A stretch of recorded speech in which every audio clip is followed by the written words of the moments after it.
দেখো আমি মা পিকু আমরা তিনজনে বিয়ে বাড়ি যাওয়ার জন্য একদম রেডি হয়ে গিয়েছি। আর বিয়েটা ছিল আমার বাড়ির পাশে, তো আমরা বেরিয়ে পড়েছি। আর দেখো এখান থেকে দেখা যাচ্ছে বিয়ের মানে লাইটিং সমস্তটাই দেখা যাচ্ছে। আর বিয়ের মানে সমস্ত গাড়ি যেগুলো এসেছিল কন্যাযাত্রীর গাড়ি, মানে এটা বিয়েটা ছিল একটা দাদার বিয়ে ছিল। আর কন্যাযাত্রীর গাড়িগুলো তো সব আমাদের বাড়ির সামনেই লাগানো ছিল রাস্তায়, একদম পুরো মানে আমাদের বাড়ির রাস্তাটা বন্ধ করে দিয়েছিল।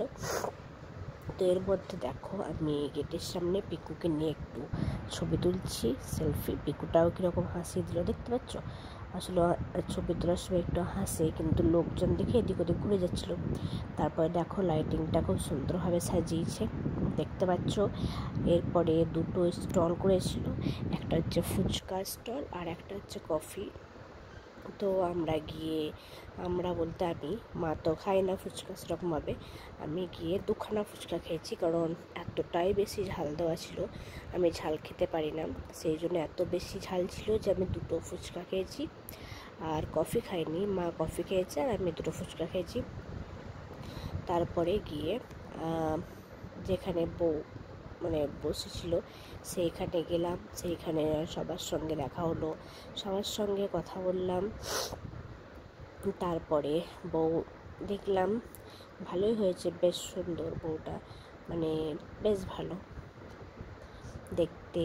তারপরে তো দেখো আমি পুরো মানে লাইটিংটা বা পুরো ভেতর থেকে সবটাই দেখিয়ে দিচ্ছি তোমাদেরকে। এখানে দেখো বউ বসে আছে দেখতে পাচ্ছ, বেশ ভালো হয়েছে।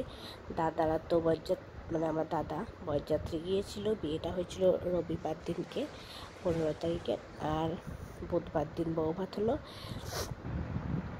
দাদা বরযাত্রী গিয়েছিল। তারপরে দেখো খাওয়ার ওখানে এত বেশি ভিড়, মানে প্রচণ্ড ভিড় ছিল। তো ভিড়ের জন্য আমরা দাঁড়িয়েছিলাম অনেকটা টাইম। তারপরে বসতে জায়গা পেয়েছিলাম, কিন্তু মা আর আমি একসঙ্গে জায়গা পাইনি। আমি বসেছিলাম আর মায়ের জায়গাটাই, মানে মা বসতো, কিন্তু মায়ের জায়গাটা আমার জেঠি অসুস্থ, সেই কারণে জেঠিকে বসতে দেওয়া হয়েছিল। তো আমি আর জেঠি মানে একসঙ্গে বসেছিলাম। আর পিকুকেও নিয়েছিলাম, কারণ পিকুও পিকুকেও জাস্ট একটু খাইয়েছিলাম, বেশি ও তো খেতে পারে না, ও যা খায় জাস্ট একটুখানি পিকুকে খাইয়েছিলাম। আর মা অন্য সাইডে বসেছিল, একজনের ওখানে ফাঁকা ছিল সিট, তো সে মাকে ডেকেছিল, মা সেখানে বসেছিল। এরপর দেখো মেনুতে কী ছিল, ভালোই খাইয়েছে।